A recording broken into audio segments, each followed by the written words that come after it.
तो एक तरफ प्रधानमंत्री नरेंद्र मोदी पहुंचने वाले हैं दिल्ली अपने मुख्यालय कार्यकर्ताओं के बीच में।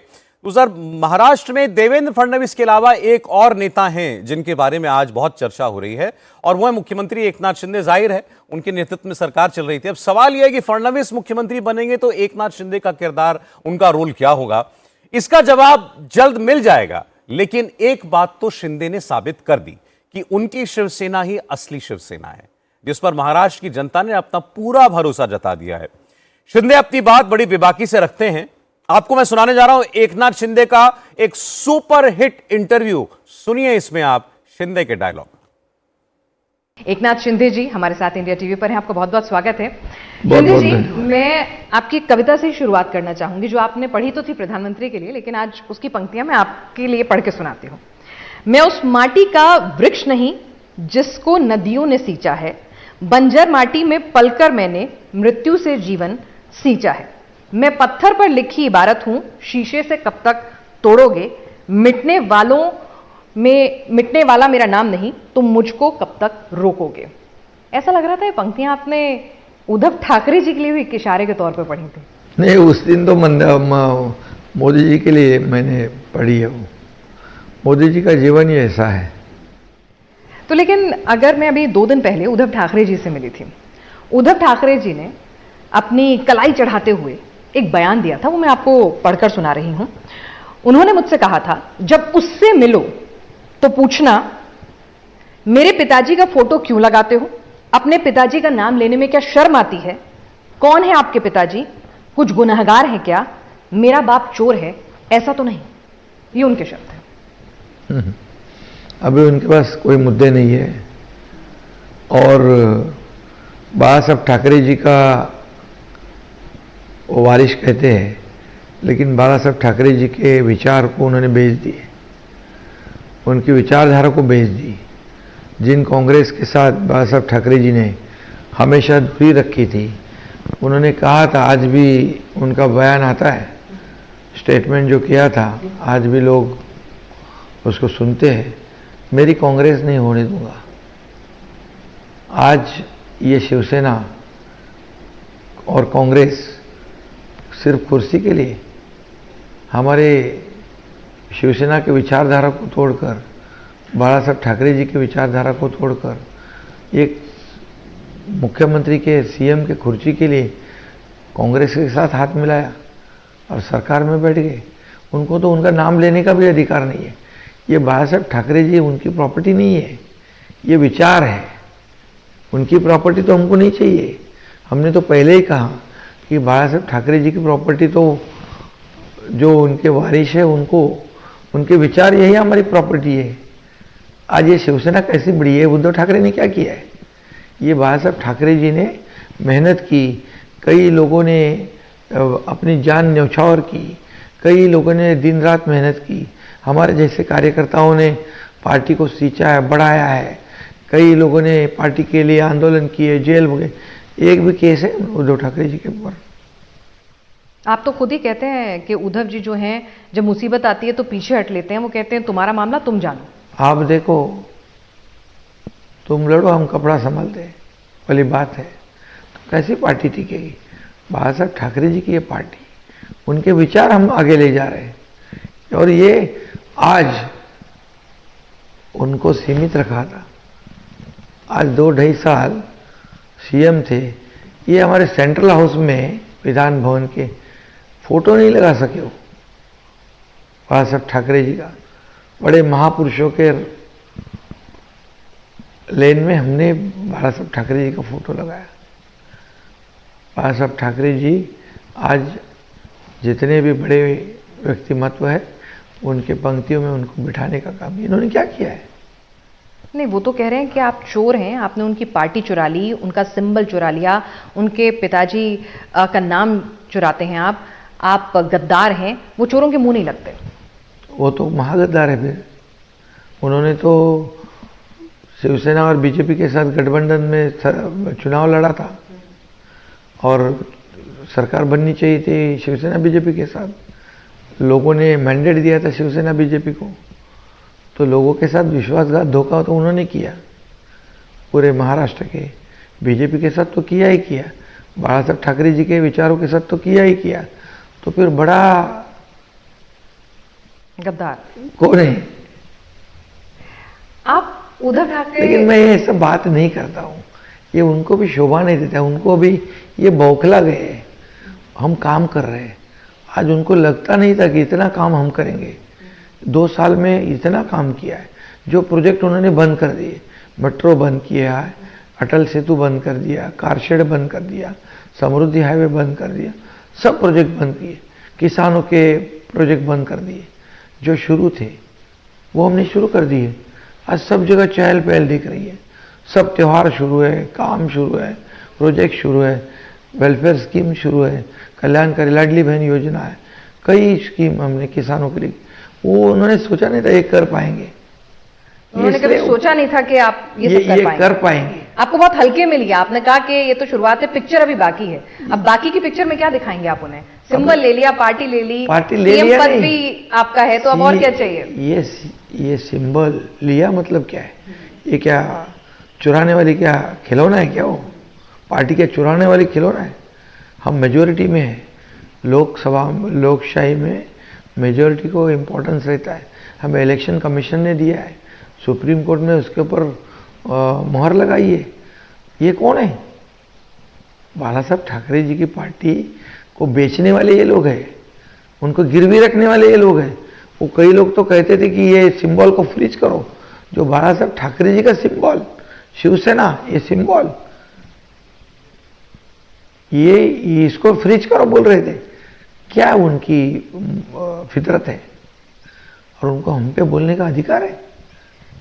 नहीं, उद्धव ने हमसे बातचीत में ये कहा कि आप बिक गए थे, आप बिक गए थे, आपके पाप आपको डुबो देंगे। कैसे बिक गए थे? बिका कौन कांग्रेस के साथ? बेचा किसने? जिन्होंने कांग्रेस को हमेशा दूर रखा, उसके साथ बिक गए कौन? सत्ता की लालसा में किसने कॉम्प्रोमाइज किया सत्ता पाने के लिए? मैं तो कह रहा था कि बीजेपी के साथ अलायंस करो, 5 बार कहा मैंने। क्या मैं मुख्यमंत्री बनने वाला था? लेकिन उनको 5 साल पार्टी जाने तो खड्डे में, कार्यकर्ता जाने तो खड्डे में, हमारी कुर्सी बची रही। 5 साल हमको राज करना है। लेकिन हमसे बातचीत में उद्धव जी ने तो एक दूसरी थ्योरी बताई। उनका ये कहना था कि उन्हें तो सीएम की कुर्सी प्यारी नहीं थी। अच्छा। जब उन्हें बगावत का पता चला, उन्होंने आपसे कहा कि सीएम की कुर्सी ले लो, मैं सोनिया जी और पवार जी से बात कर लेता हूं। अच्छा। और बस मेरी पार्टी को कुछ तोड़ो मत। उनको 97 से इच्छा थी। जब मनोहर जोशी मुख्यमंत्री बने, नारायण राणे जी मुख्यमंत्री बने, तब से इनको लालसा थी। उन्होंने कई विधायक मेरे साथ में है ना अभी, उनका लेटर लिखवाया, बाला साहब को साइन करवाया कि उद्धव जी को मुख्यमंत्री बना। तब से ये उनके चेहरे पे मत जाओ, वो इनोसेंट चेहरा, एक चेहरे पे कई चेहरे लगा लेते लोग, उनमें से वो मैं अच्छी तरह जानता हूँ। पर वो तो कह रहे थे कि आप उनके पास रोते हुए आए, आप डर गए थे और आपने कहा कि भाई मुझे जेल में डाल देंगे, आप बीजेपी के साथ आ जाओ प्लीज, ऐसी उन्होंने कहा। रोने वाला एकनाथ शिंदे नहीं है, लड़ने वाला है।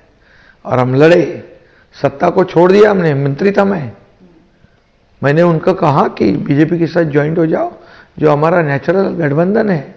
हम उनके साथ चुनाव लड़े थे, हो गई उनकी गलती, आपकी गलती छोड़ो, हमें कुछ मालूम नहीं है। लेकिन हमने कहा था कि ऐसा करो,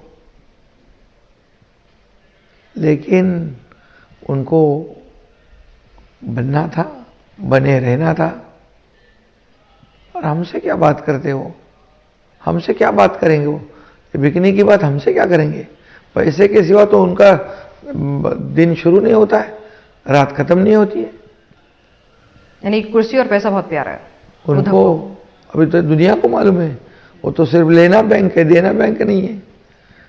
पार्टी के ऊपर खर्चा करना पड़ता है, कार्यकर्ता को बड़ा करना पड़ता है, कार्यकर्ता को ताकत बल देना पड़ता है, तब पार्टी बड़ी होती है।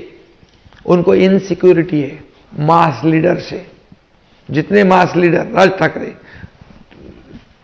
उनको गला दिया, नारायण राणे गला दिया, छगन भुजबल गला दिया, एकनाथ शिंदे जाने दिया। क्यों?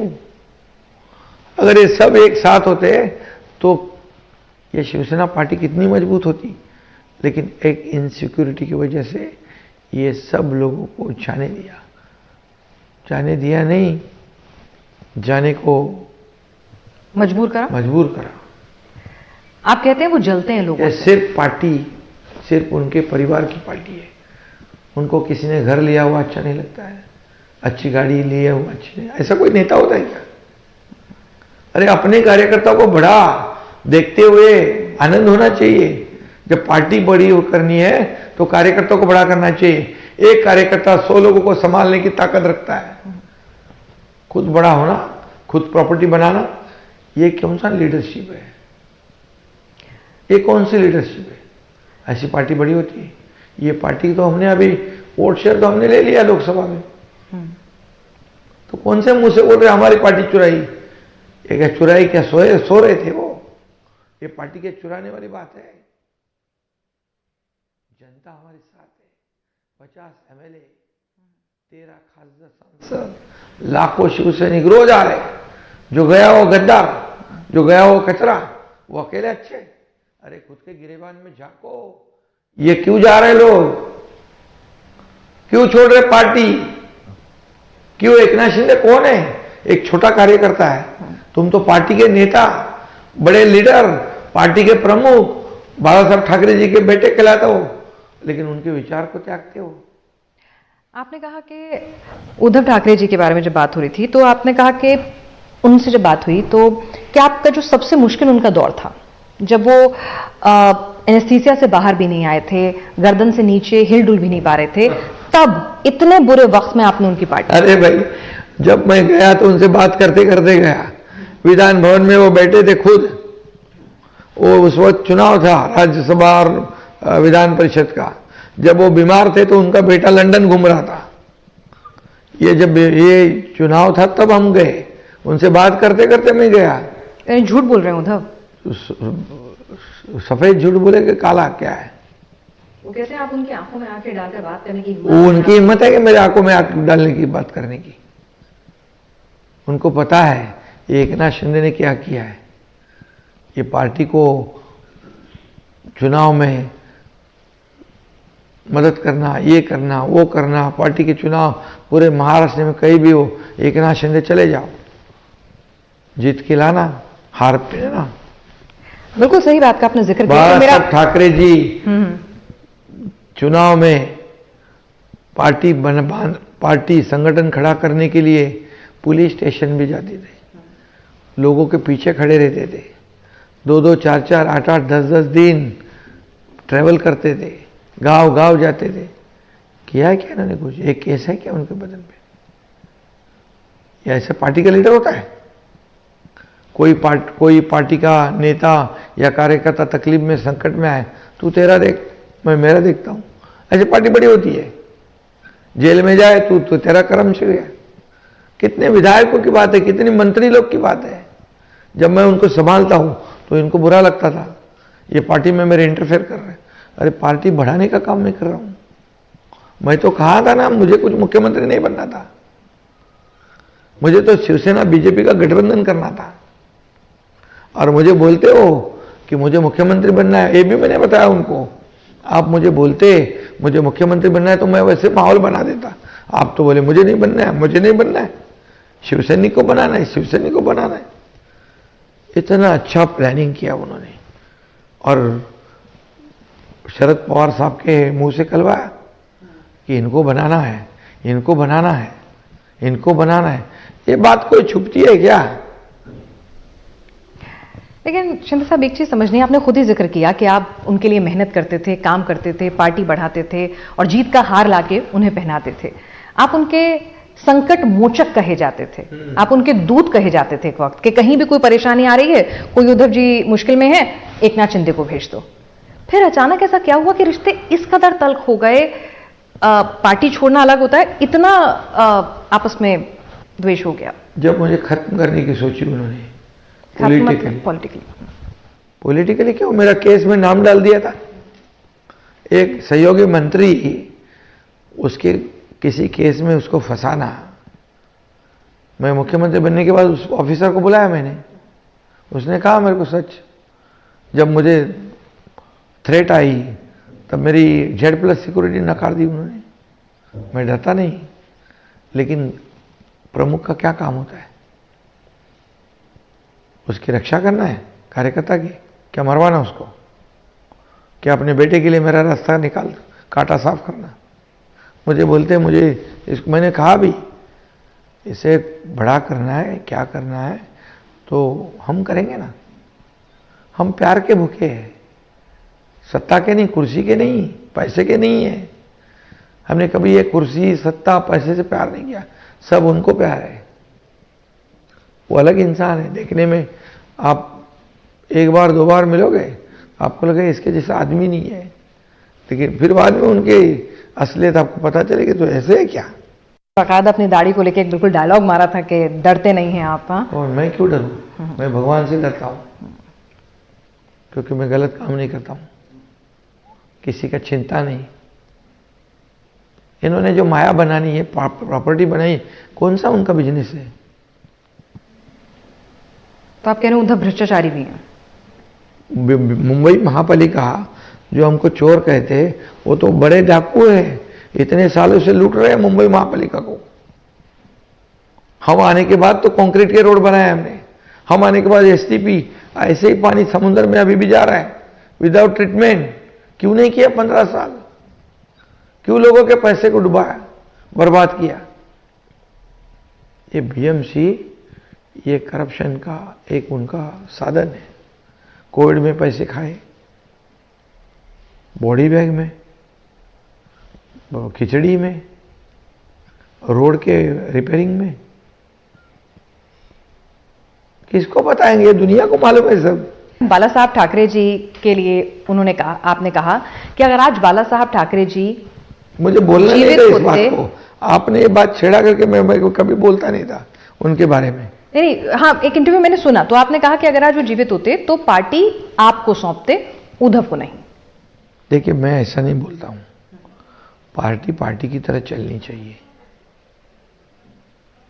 पार्टी पार्टी की तरह चलनी चाहिए। और बाला साहब ठाकरे जी लोगों को अपने सहयोगी समझते थे और ये समझते नौकर, खुद मालिक और हम नौकर। ऐसी पार्टी चलती है क्या किधर? अभी हमारी पार्टी जो चल रही कार्यकर्ता की पार्टी है। मेरे बेटे को 7 लोगों ने कहा कि इसको मंत्री बनाओ, 7 MPs ने, लेकिन मेरे बेटे ने कहा ऐसा नहीं। मैंने भी उसको कहा कि उसने जो कहा वो मेरे दिल में था, सीनियर मोस्ट जो हमारे MP है उसको बनाओ। ये पार्टी कार्यकर्ताओं की है, वो पार्टी मालिक और नौकर की बना के रखी थी उन्होंने। ये परिवारवाद में पार्टी बड़ी नहीं होती है। चलिए, तो पार्टी और उद्धव की बात हुई। अब एक दूसरी बात है, आपने कहा उद्धव ने अपनी हिंदुत्ववादी विचारधारा से भी कॉम्प्रोमाइज कर लिया है, लेकिन वो कह रहे हैं उनका हिंदुत्व जो है वो घर जलाने वाला नहीं, चूल्हा चलाने वाला नहीं। ऐसा है? नहीं, ये उनकी डेफिनेशन है।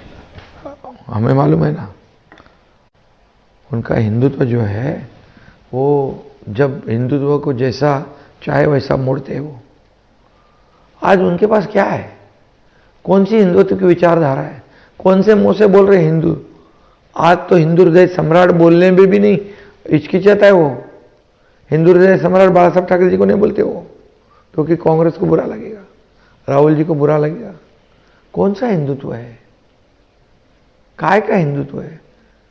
हमारा हिंदुत्व क्या है कि आग लगाने का है क्या? हम तो डेवलपमेंट कर रहे हैं। बाला साहब ठाकरे जी कहते थे भूखे को खाना खिलाओ, इस राज्य का विकास करो, लोगों को नौकरियां दो, लोगों को घर दे दो। वो कर रहे हैं हम। मुंबई के मुंबई वासी जो मुंबई छोड़कर दूसरी जगह गए, ये सारे प्रोजेक्ट रखड़े पेंडिंग है, वो बिल्डर इनके ही है। अब उसको हम रीडेवलपमेंट कर रहे हैं और लोगों को मुंबई के बाहर गए उनको वापस ला रहे। किया इन्होंने। ये बाला साहब ठाकरे जी का हिंदुत्व था। ये किसी दूसरे धर्म का अपमान करना, अनादर करना, ये हिंदुत्व नहीं था। लोगों को खाना खिलाना, लोगों को रोजगार देना, ये इस राज्य का डेवलपमेंट करना, वो कर रहे हैं हम। इन्होंने क्या किया? सब प्रोजेक्ट को बंद कर दिया। एंटी डेवलपमेंट विजन रख के काम करने वाले लोग हैं। बटेंगे तो कटेंगे, इस नारे को लेकर बड़ी डिबेट चल रही है। एकनाथ शिंदे जी इस नारे के साथ खड़े हैं। क्या है बटेंगे कटेंगे, क्या है, क्या उसका क्या अर्थ निकाल रहे हैं? मोदी जी ने कहा एक है तो सेफ है, क्या एक नहीं होना चाहिए?